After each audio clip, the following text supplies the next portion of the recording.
Welcome back to the Important Nonsense Podcast, 32 teams in 32 days, Indianapolis Colts edition. Today is the 5th of August. So if anything we say sounds a little bit dated, that would be why. Check out the wrap-up show on September 1st, the live stream where all of us will be updating any takes that might need to be updated. Neil Smith, Mike Manning, that FF nerd, Jason Draven, here to spew more flaming hot takes right in your face. Coming in Gotta love hot. the ghost peppers, man. Gotta love the ghost peppers. Coming Keep in it hot after yesterday's Houston Texans show. We'll see if we can keep that energy moving.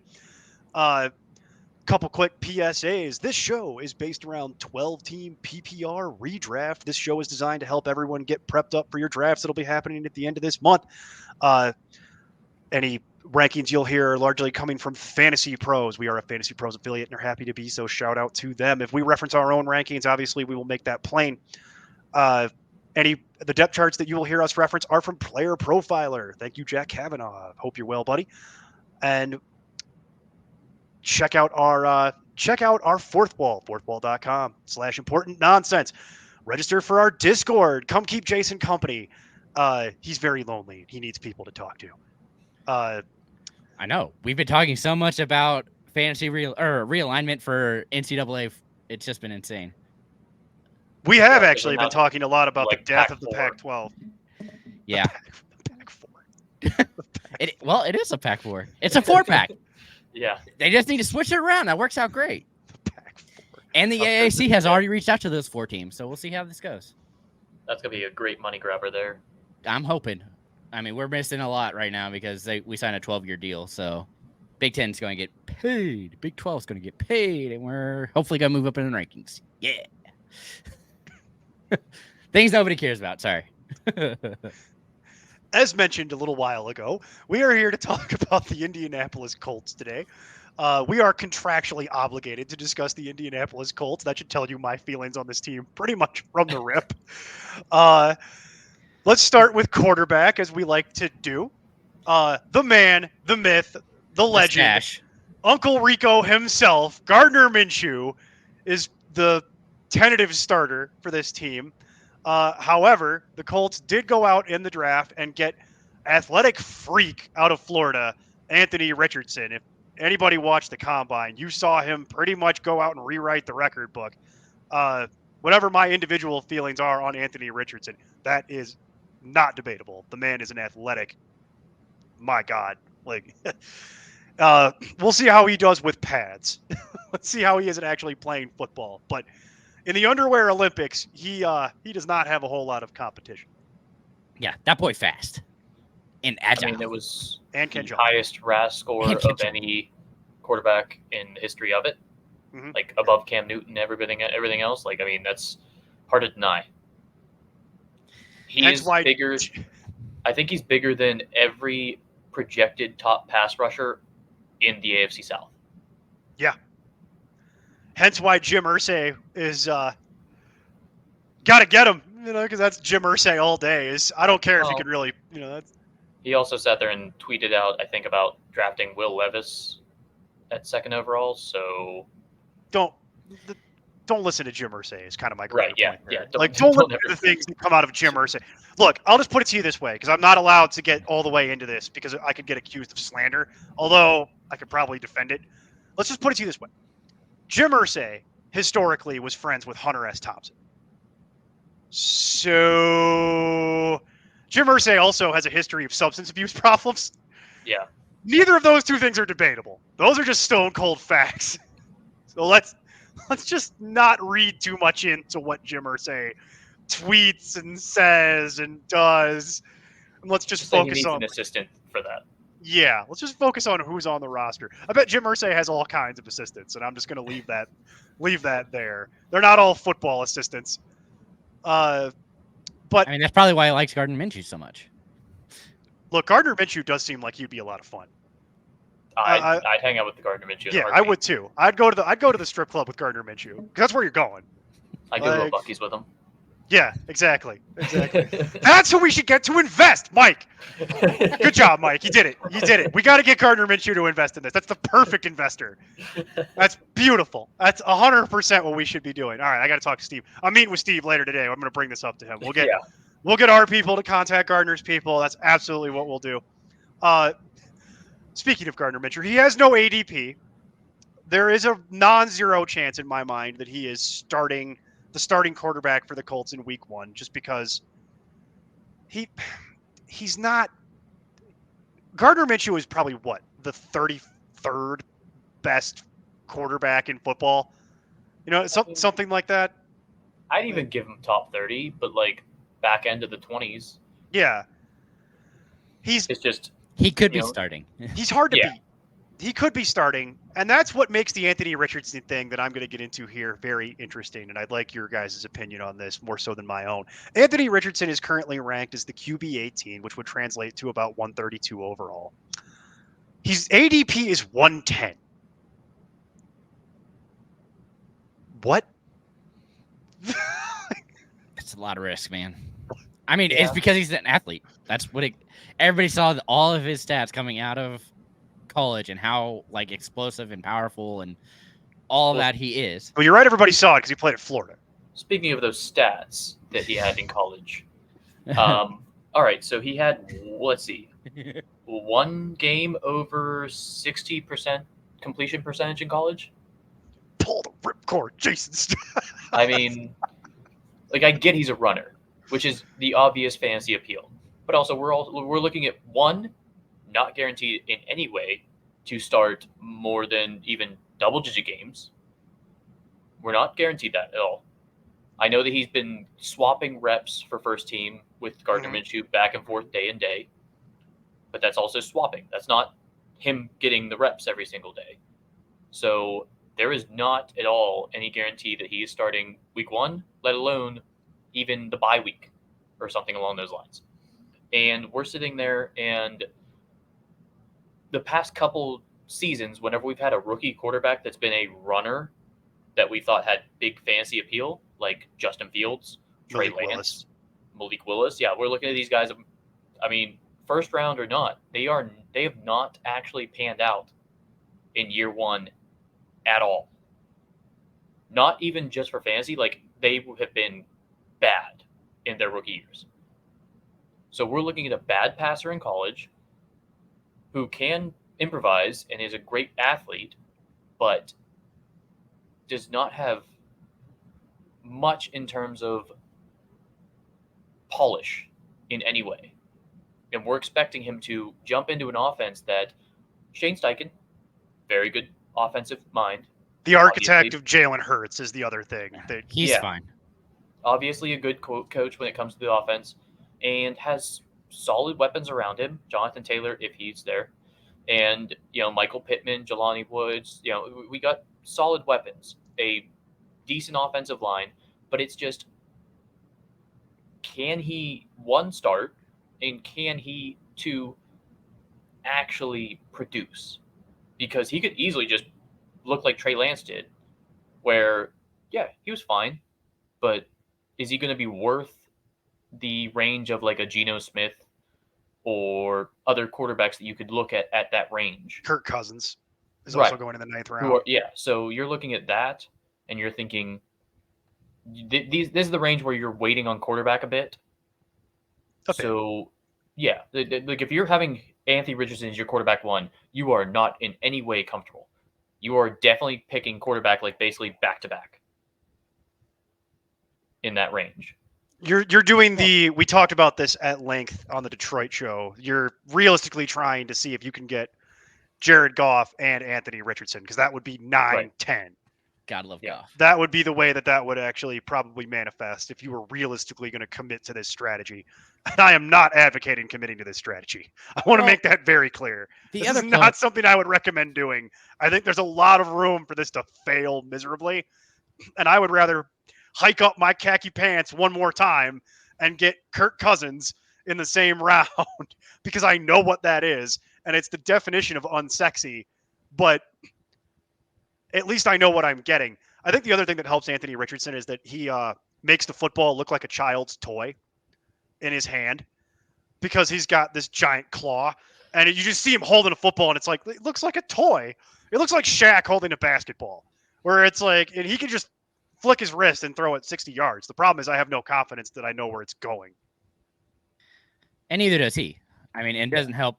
I mean, it helps and hurts because the quarterback coach they have is Cam Turner, who worked with, the kid from Cardinals. What is his name? Murray. Kyler Murray. The kid who runs with his candy. It's so having is actually the size of a kid.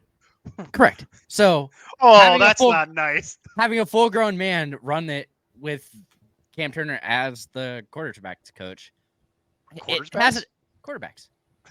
Yeah. That's not what you said. Okay. You corrected it, but did I? I thought that I said quarterbacks. That's what I meant to say. Did not come out that way. I do that all the time. My mouth goes faster than my head, and there's a disconnect. Oh, we know.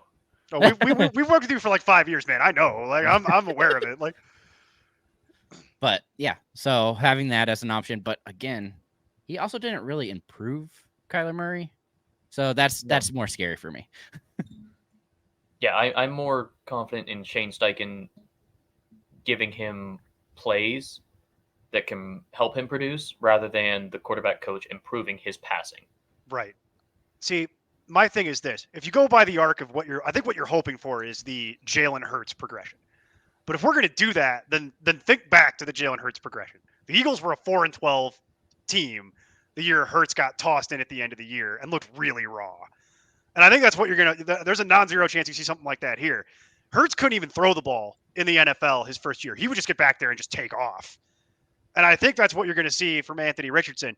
And then it wasn't until year 2 that Hurts started to develop a real command of the offense and have some ability to throw the ball. We've also talked about this with the Justin Fields progression. It's a very similar thing.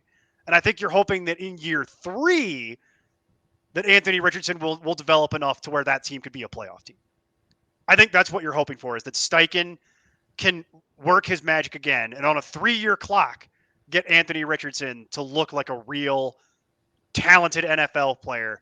So to me, why would I spend a 9th round pick on it this year when I'm not even confident that he's going to play double-digit games, to your point, Mike? I'm not even confident that you get that because he's got to beat Gardner Minshew, which is not. Their bye week is bye week 11. Right. Okay. So that'd be. And their schedule is garbage. Their schedule is garbage. Because they weren't good last year. Yeah, right. But I mean, so they have like one of the easiest schedules in the entire NFL.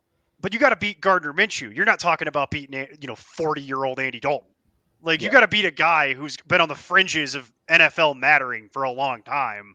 He's not great, but he's also not terrible. It's like you got to beat a real NFL player to get out there. Now, if they're horrible and the fan base is up in arms and it's a lost season anyway, sure, they'll throw Richardson out there 5-6 weeks in, and then maybe this will work itself out for you.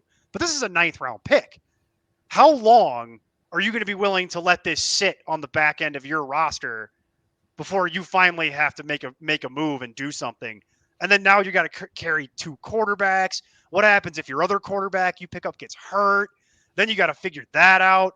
It's just, in redraft, you don't really have the depth on your roster to carry 3 quarterbacks. So why am I burning a 9th round pick on this? Right? I get the appeal. Yeah. He looks good in the pads. Yeah. Had a good combine. If you're looking at similar style players in their first year in recent years, like even Fields in his rookie year, started 10 games, 3 were over 15 points. Yeah, right. So it's really that second and third year that they hit their stride because they're that's my entire point. Yeah. Was if you want to do if you had a keeper league or something along those lines, and you could get him later, a little bit later, that would be phenomenal, because I could definitely see a year 2 Anthony Richardson being a top 5 caliber fantasy quarterback. In Dynasty, when we were doing the draft show, I was talking about this. I love it for Dynasty. If you can just get him for nothing and just stash him, great. Love it. Love everything about it. But for redraft, 9th round pick? QB1 for me in Dynasty. Yeah, sure. No argument, really. Not going to argue with you too much about any of that. He certainly has the ceiling, the theoretical ceiling to do it.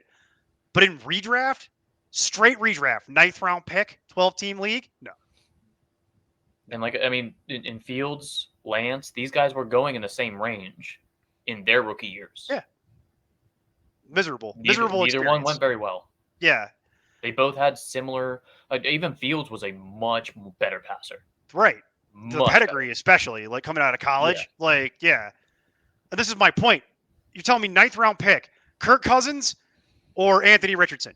Kirk Cousins is starting, and he's not great. QB1 easily in the past. I think it was about every year, 6 years, 8 years. Yeah, every year, effectively, and it's never sexy. It's always very ho hum, khaki pants, boring. But I know what I'm getting, and it's I know what I have, and I'm gonna just live my life that way. So don't draft Anthony Richardson is gonna be the consensus here at in ADP. redraft. At ADP. If you're in a smart league where he falls, okay, we'll have that conversation. But sure. Based on how this is kind of going this year, I'm not going to be rostering Anthony Richardson. I'll let somebody else bite that bullet. I'm good. I'm all set. Trade for him in week 8. Yeah, exactly. You can get him for a huge amount. If he's even starting at that point. Right. Might be able to get him on the waiver wire. Who knows? Pick him up off the waiver wire in week 14. See what you can get. If you play in a keeper league, Mike, I completely understand. Different conversation. Dynasty, different conversation. 2 QB league, different conversations. These are different conversations. But for straight redraft, 9th round pick, I can't go there. And I don't think anybody on this podcast can. It's expensive. And like we said, it's the price you're going to have to pay for not only that, but the fact that you're going to have to get a very high-end QB2 to be able to buffer that. Or you will have had to have already spent up on a QB1 previously, and then you're going to do this in the 9th round. What is your Which team would be why would you? Yeah, why would you even? What's your depth going to be? It's going to be horrible. Is the answer to that? It's not worth it. Let's move on to running back. Terrifying. Well, talk to the public about that because Jonathan Taylor, by ranking, is the RB6, would translate to about 11 overall. His ADP is 14. Shocking to me that it's still this high, given all the noise. Would someone like to explain why there is so much noise? I mean, he wants to get paid like everybody else. Everybody wants to get paid. There's a reason there was a Zoom call by every prominent running back in the NFL just together. It was because they are rightfully upset, but understandably, nobody wants to pay running backs because of the fact that they are very replaceable. Yeah, it's kind of that, but it's also the fact that a lot of teams are going to committees. So why would you pay one guy that? And you're part of a union and there's a collective bargaining agreement, and they're not going to renegotiate the whole collective bargaining agreement for every position class just because one position class is unhappy. There is that. Yep. Definitely. There are phenomenal talents like Christian McCaffrey, Jonathan Taylor, Derrick Henry, and these players, but Austin Eckler. Yeah. There you go, Jason. I'll throw you a bone. I know. But it's also the fact I'm very sad about the whole Eckler situation, but he at least is on a deal. He does technically have a contract. Yeah. Yep. It's technically he has a incentive that gets him up to $9 million this year. But you have to look. We'll talk about that on a different show. But you also have to look at players like Aaron Jones takes a pay cut to stay employed. Joe Mixon takes a pay cut to stay employed. Well, he's also been dealing with some legal issues that I felt like he needed to do that anyway. We covered that on the Bengals show. That was probably the smartest thing he could have done was to take that pay cut. But either way, that's the general argument. You have people like J.K. Dobbins that are threatening to hold out because J.K. Dobbins has no concept of what his worth actually is. Yeah, it's that he's worth anything more than Saquon Barkley and Josh Jacobs and all these other guys. I would argue he's worth significantly less. I would argue he's worth significantly less than any of that. Yeah. If Austin Eckler is getting $9 million, I think he should get 6. I think J.K. should probably get about 4.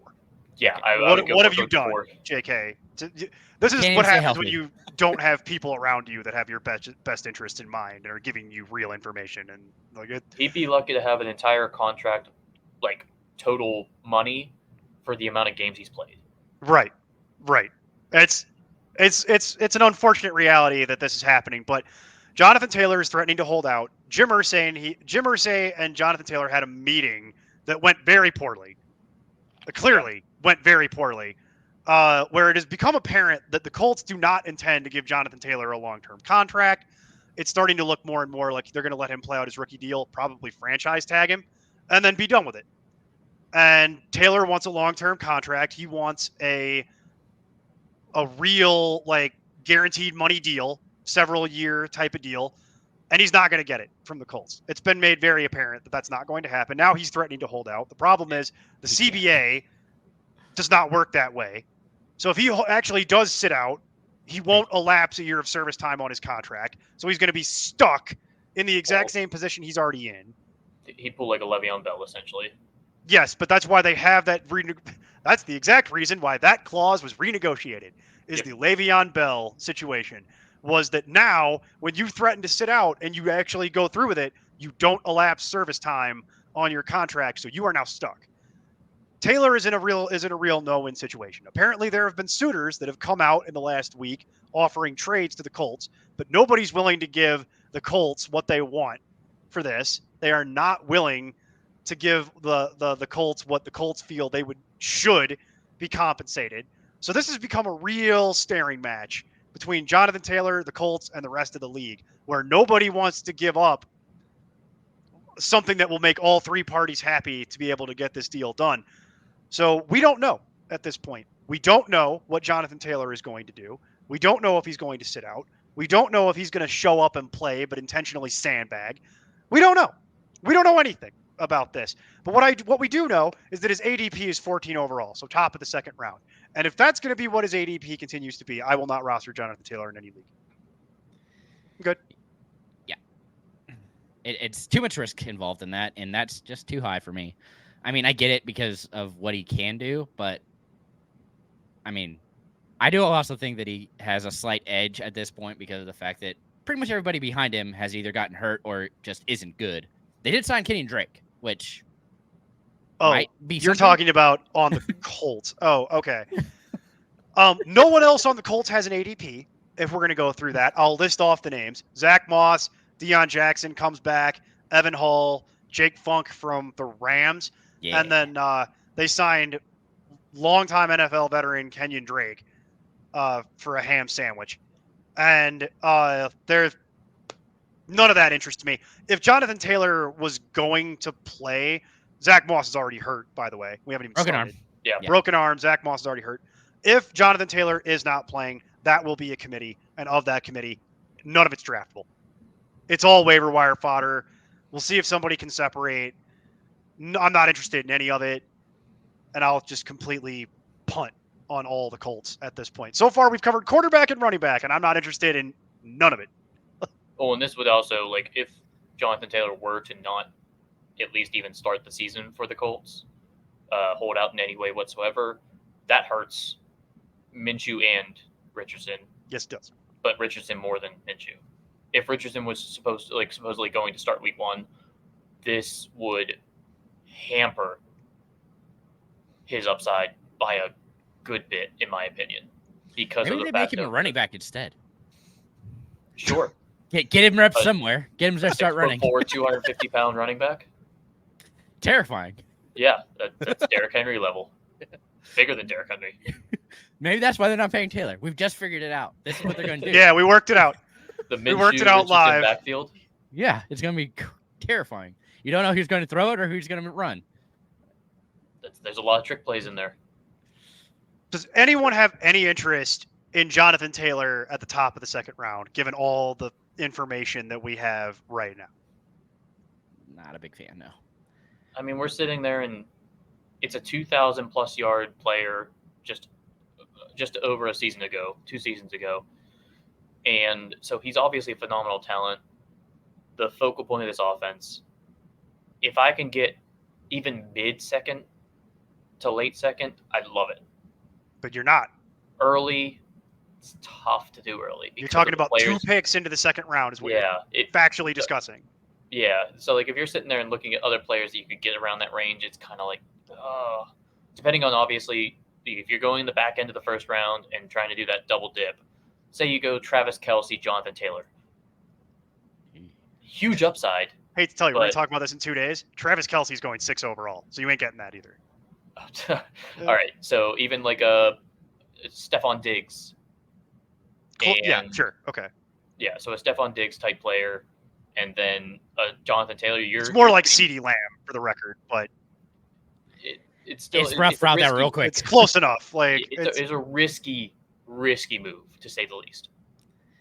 To make him not only your RB1, but your like biggest, I don't know, gamble to say the least. Like you can't win your fantasy league in the first round or two. You can definitely lose it.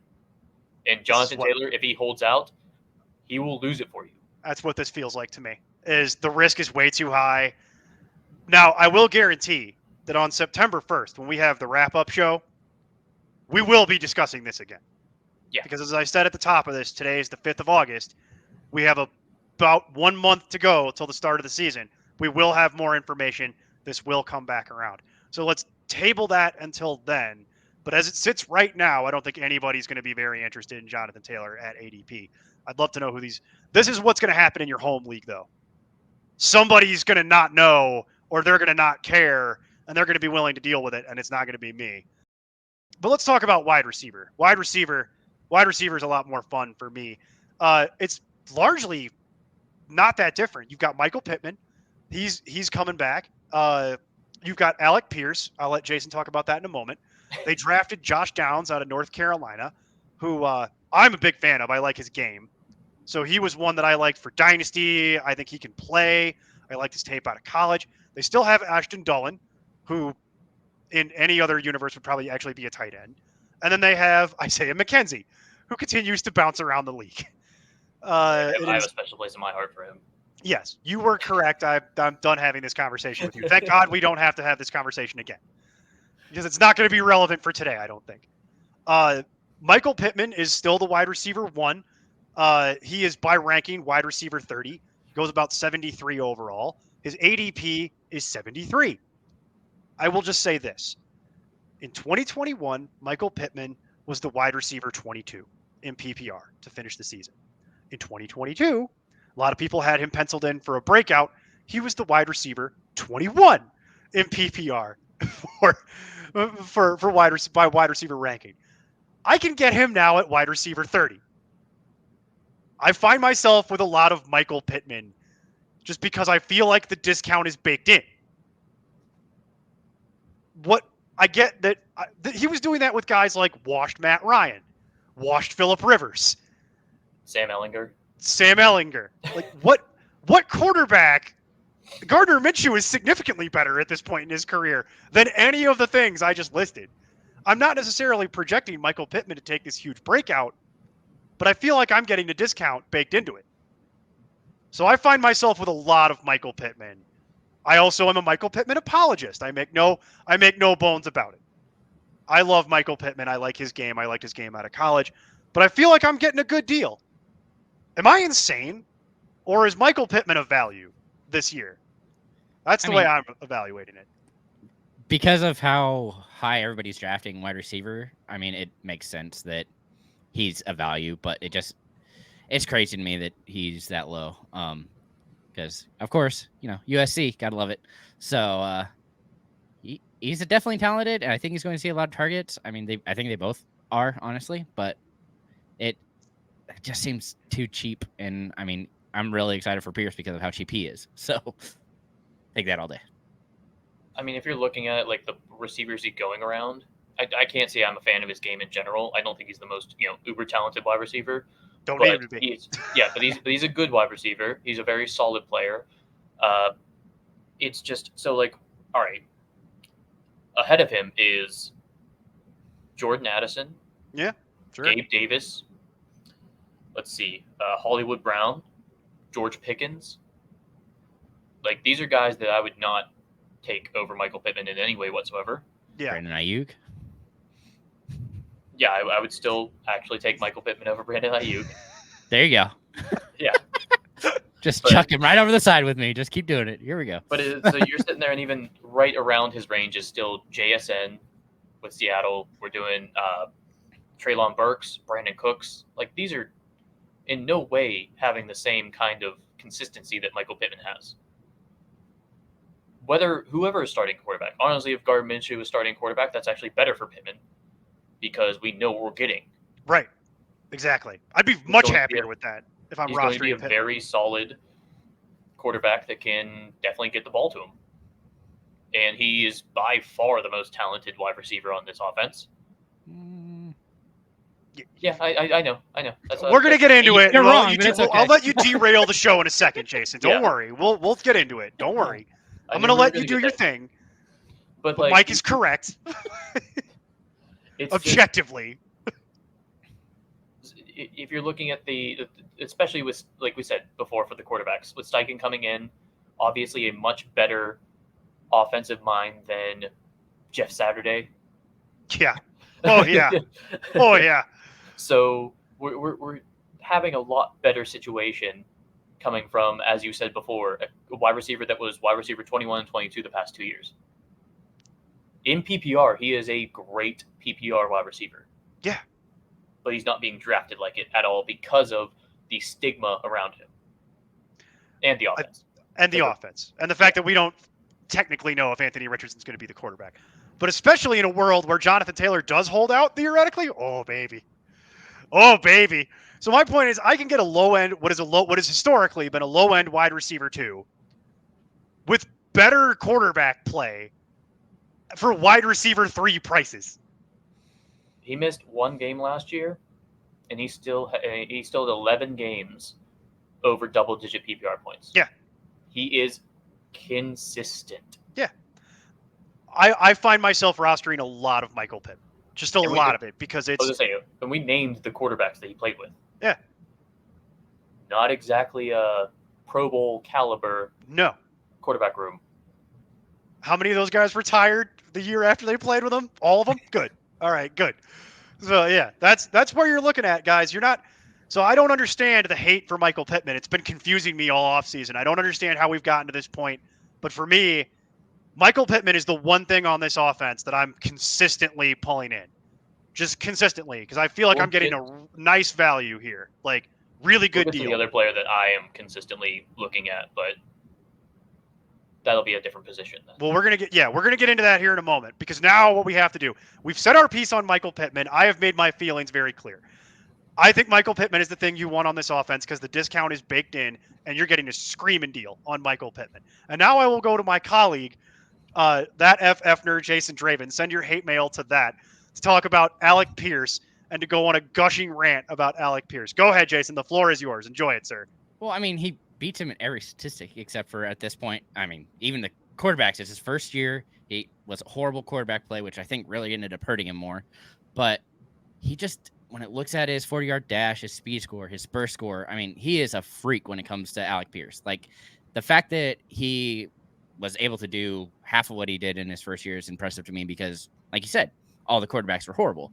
Now, with the chance to see how he does with Gardner Minshew, hopefully for most of the season, it would be just so exciting to actually see him have a good quarterback that can actually throw the ball and get somewhat close to him with his massive arm length and hand size. Like, it's the fact that he is a player that is falling to ADP 174. That's ridiculous. He is more or less the last shot, and for the upside, I think it's absolutely worth it. I mean, he's clearly the wide receiver 2 on the team, and it's not necessarily close with anybody else. I think there's a reason for that. It's not even because of his talent, it's because of the talent behind him. Exactly. So he's going to see, 100 plus targets? Oh, no. Oh, yeah. No. And now we're going to do the show. And now we're going to actually start the show, folks. Jason, well, there's that bet. What do you have Alec Pierce ranked as in your wide receiver rankings, please? Oh, let's play this way. For astute viewers of yesterday's show, this is where the show begins. Let me see here. That is... So they have... While Jason looks that up, Alec Pierce by ECR, wide receiver 68, 162 overall, ADP of 174, as previously referenced. And let's see, so 44. Wow. All right. Okay, so in terms of ADP, when it comes to wide receivers that for the overall ADP where he's going around, as you said, he was 174, 68th overall for wide receivers. Let's see. Jalen Hyatt, Donovan Peoples-Jones, Michael Gallup, Rashid Shaheed, DJ Chark. So that's the range that he's going at. You're trying to put him at, what was it? 40 what? 4. 44? You're putting him at Cortland Sutton, Michael Thomas, Juju Smith-Schuster. So Zay Flowers, you're thinking he's around that range? Yeah, I'm taking him. You're definitely taking him over any of those guys. It's closer with Flowers because I'm not sure if he's going to be the wide receiver 1 on that team. Because if he was with, I think I'm pretty pretty sure he's not going to be. Well, it's probably behind whatchamacallit, right? Andrews. Oh. Or Rashad Bateman. Or, Yeah. 3 people. I was talking about pure wide receiver. I wasn't talking about Mark Andrews. Oh, okay. I mean, it's just Flowers is super impressive. I was hoping that he would get to the Chargers. They just, for some reason, decided not to go with him. Whatever, fine. Quentin Johnson's going to be going with Addison, who was a better player than Quentin Johnson, anyways. Also a good point, but I personally was looking at Flowers at my right. That's who I wanted for the Chargers. Flowers would have been a phenomenal Keenan Allen, correct, type player. But so that's going back to Pierce, so we're sitting there and looking at him for last season. He had 4 games over double digits, no 100-yard games, and let's see. So he did have 78 targets. So that's actually more than I thought he did. So your 100 targets. They were Matt Ryan targets, so they're all scratched and dented. Which is also why the yardage is an issue. Yeah, catchable targets is different than targets. But we're also working with, if Anthony Richardson is starting, is that better or worse for him type thing? Because obviously deep ball, Richardson would be better than Minshew. Accuracy, definitely not. So it would depend on the gameplay because Minshew would be perfect for Pittman. I don't think he would do well Pittman for. Still has the one. Yeah, and as we had said just before earlier, it was like Josh Downs is a very good player. We don't know if he's going to be a great NFL player, but he was very good in college. A epitome of a slot wide receiver. Mm-hmm. I think he is more talented than Alec Pierce. I also agree with that assessment. I'm 100% he might not be wheels as up on that. Physically gifted, but he is talking more about talented. better football player. Yes, better route runner player. For sure. Alec Pierce. There's a reason that Alec Pierce ran 3 routes in college. Yeah. So that's being generous. Yeah. Even he acknowledged that he had a very limited route tree. Yeah. Josh Downs' whole game is his route tree. Right. Because he's not very big. But he can get open. Let's just say it's Pittman and there's a big gap afterwards, in my opinion, for every part of the wide receiver room after. I'll give you, Jason, that Alec Pierce is a very athletic human being. You listed off all the measurables you and the realize underwear. You only said measurables. That's my point. That was only measurables. Yeah, because I watched him for 3 years. You pulled like a you pulled like a Ted Ginn type comparison here, where it's just like, oh yeah, he's really I've watched all kinds of people that were incredibly athletic flame out in the NFL because they don't translate to actual football. But in his first year, he saw 78 targets, which granted they weren't great targets, but he was able to do something with them on a team that didn't have Josh Downs. So it was a injured Paris Campbell otherwise. Yeah, and Ashton Doolin were the other targets, and outside of Pittman.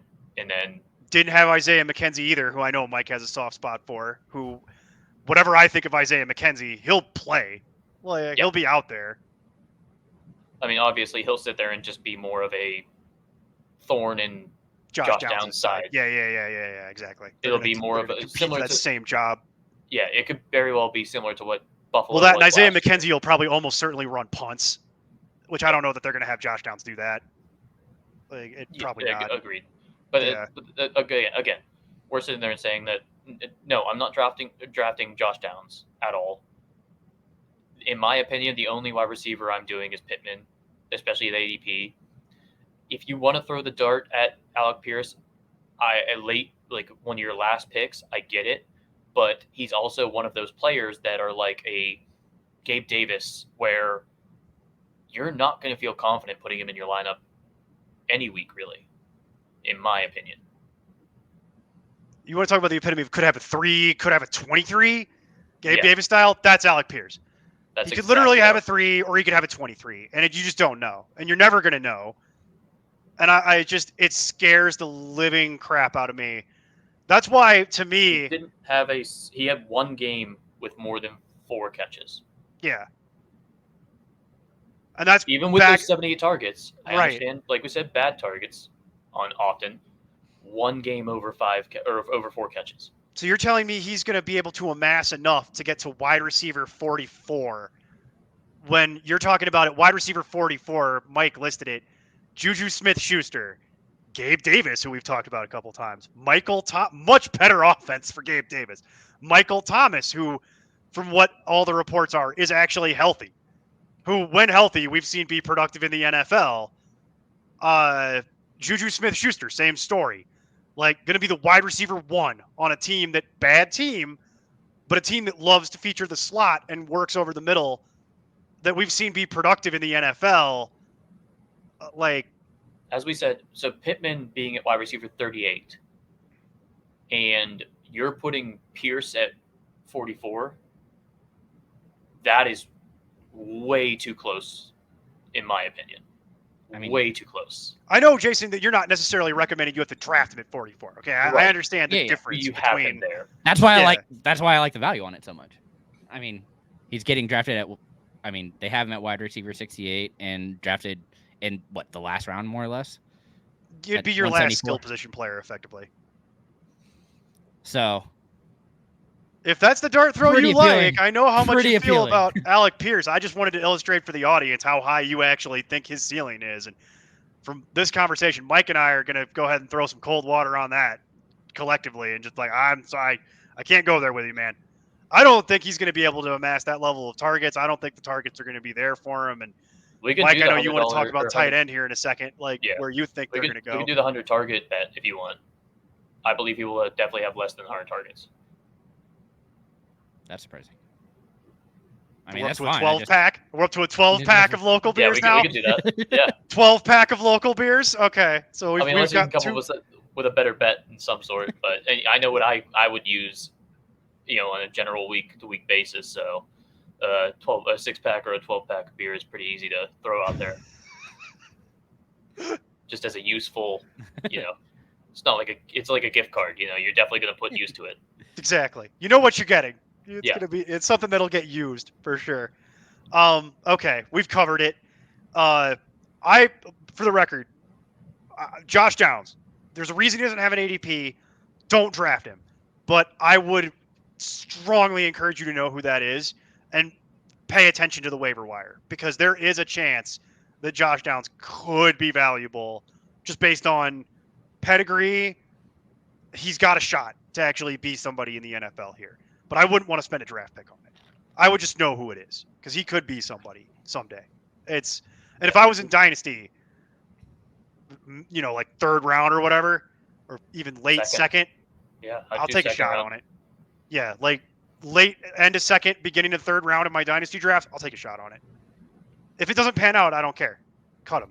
Make no difference. He sat there and he was in the conversation for one of the top 3 wide receivers in college football going into last season.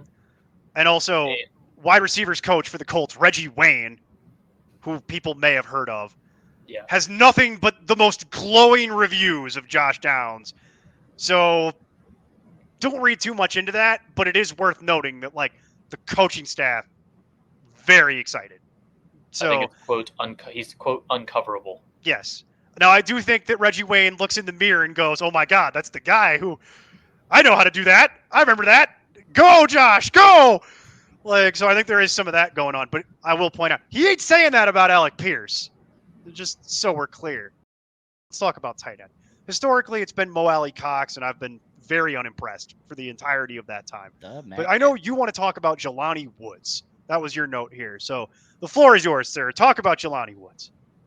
I mean, Jelani Woods is just a physical freak of nature. like 6'7", 6'6", and runs like a 4.4, 4.5, something along those lines. He was a second-round pick last year.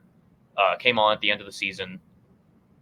And if you're looking at either Gardner or Anthony Richardson starting, based on not only Woods' athletic ability, but as well as his obvious play, where his position in the field and things along those lines, he is going to be perfect in this Steichen offense. We know how the tight end has done for a Steichen offense for years at this point. Looking back at Philly, looking back at the Chargers even, like the tight end has been a very good position for this Steichen offense. Mm-hmm. So if we're looking at a player that is of the physical caliber of Jelani Woods, who, if he doesn't, the biggest concern here is, are they going to continue to do the tight end by committee? Or are they going to actually give Woods the just starting position, let him do his thing? If they do that, he is going to demolish his ADP. Because let's see the tight ends that he's going around. He doesn't really have an ADP, so that's he's tight end 32. Right. Which obviously is not going to be drafted. It's not a draftable commodity. But, like, Zach Ertz is being drafted ahead of him. Ridiculous. We're seeing... Zach Ertz, I think, is 33. And coming off injury. Yeah. Tyler Conklin's being drafted ahead of him. Ridiculous. Has been washed for 2 years. Like, there is so much upside when it comes to Woods that I think that if you wanted to throw a end of the draft, very last position player pick on him as you get Mark Andrews or somebody awesome in the beginning, and then you just throw the Woods in there at the end. Chef's kiss. Throw the into woods. the woods. Yeah. Throw the woods is a great. I mean, I just think that he is the epitome of the late round tight end dart throw. What I would say is this: I think there's a reason that he's not being drafted, and I probably wouldn't spend a draft pick on it. But what I would do is, for me, just to sum up the Colts, I'm wheels up all the way on Pittman. Jesus, it's been a long day. It's been a long day already. It's been a long day. In fact, now I have to go to the penalty box, which I'll do here in a moment as soon as I finish my thought. I'm wheels up on Pittman. Absolutely love it. I find myself rostering a ton of it. And then I don't want anything else in the draft for the Colts. But I do have two notes, which is know who Josh Downs is and know who Jelani Woods is. Because those are the people you should be targeting on the waiver wire. Because they're names that the casual fan is not going to know. And they are the players that I think are penciled in to have the most immediate impact that you can just pick up off the waiver wire for nothing. And no one is going to look at you. They're going to be like, what is that? And then 6-8 weeks into the season, it's like, oh God, both of those players are starting caliber. What happened there? So that's it. If I could sum up the Colts in a nutshell, draft Pittman, wait on Josh Downs, wait on Jelani Woods, and just know who they are because they could really matter. And now off to the penalty box I go. Yeah, I mean it'll be interesting. I'm curious about the QB battle. The wide receiver rooms has opportunity, and I also like Woods. But again, I like big dude, very physical, big talent. He had a tight end position. Yeah, it's just generally like you have that top three, and then it becomes all the same. Yeah, and he's 6'7", massive guy. Ran a 4.6, 4.7. He's quick for a tight end. I mean, how many games do you have Minshew versus Richardson starting? Like, how many games do you have Minshew starting? I think I have it for most of the season. I think I have it to their bye. You think you have him for most of it? Yeah. Because I mean, of the QB battles when it comes to the rookie ones for the top five, obviously Bryce Young is definitely starting week 1. I think that Stroud is couple weeks in, maybe. Like he won't last. Like it won't be very long that Mills would start for me there. This would be the closest one where Minshew actually could have a good bit of the season into it. Yeah, and I think so I have him for, what was this? I have him 416 passing attempts. So, but I could also see this like a Garoppolo Lance 12 weeks situation. Okay, where like Lance comes in, Richardson comes in several packages type thing. Well, yeah, like a running back. Since they're worried about Taylor, why not? I could definitely see that happening for them because Steichen has the great offensive mind, and I think that they want to bring him along because they obviously have the leeway to be able to do that. Just signed as head coach and everything else, so they trust him. They'll give him enough of a leash to be able to not. They knew what they were getting into whenever Richardson came into the building. So I think they will give him a bit of a leash and try and do this the right way and not just throw him into the fire. Yeah, it would be nice to have a more veteran quarterback. Is that fair to say? Minshew is veteran, but like not in the way you think. The exact same system. Yeah. But it's again, like veteran as in like playing time and like having control of an offense. He's not the one. He's been in the league for like 5 years. Again, but he wasn't the guy for most of those years. Like he's never been that quarterback who grabbed the reins and like really took control of it. He's had like 4 years, at least 3 years as a starter. Starting's debatable. Look, if I didn't need to wrap this show up, I would go and pull the whole Minshew. But we're coming up on like 50 minutes on the Colts. Yikes. So my point is, I think we've covered it. We like Jelani Woods. We could spend a lot of. This is starting to turn into the Dalton Kincaid thing again, where we spend 15 minutes on it, and I think we've summed it up. So. Final thoughts, gentlemen, now that I'm back from my stint in the penalty box. I think we're out on Taylor and then out on Richardson, and I'm good with everybody else at ADP. Or names to know. Yeah, quarterback situation is difficult to deal with. Richardson is hard at his ADP. Taylor is hard at his ADP, even with the upside that they have. If you want to take the risk, all power to you, but it's a big risk for each of those players. Prepare to be sad. Yeah. Pittman, as we said, phenomenal value. Don't touch any other wide receiver, including Alec Pierce. And like I said, keep an eye out for Jelani Woods. Guy's a stud.